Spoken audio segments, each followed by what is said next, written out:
12 ফেব্রুয়ারি নির্বাচন করতে সরকার অটল বলে জানিয়েছেন স্বরাষ্ট্র উপদেষ্টা জাহাঙ্গীর আলম চৌধুরী। ভোট বানচালের ষড়যন্ত্র কঠোরভাবে দমন করা হবে বলেও জানান তিনি।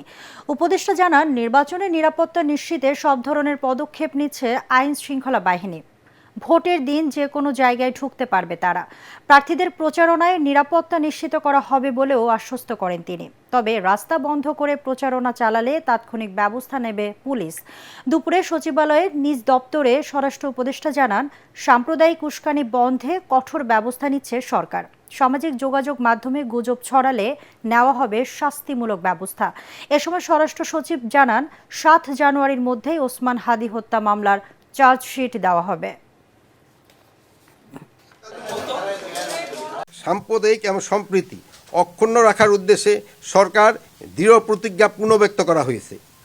সামাজিক যোগাযোগ মাধ্যমে গুজব এবং অপপ্রচার প্রতিরোধ এবং উস্কানিমূলক বক্তব্য পরিহারের বিষয়ে সবাই বিস্তারিত আলোচনা হয়েছে। দেশ বিরোধী ষড়যন্ত্র, দেশের অভ্যন্তরে এবং আন্তর্জাতিক পরিমণ্ডলে দেশ বিরোধী ষড়যন্ত্র অপপ্রচার রোধে নজরদারি বৃদ্ধি নির্দেশনা দেওয়া হয়েছে।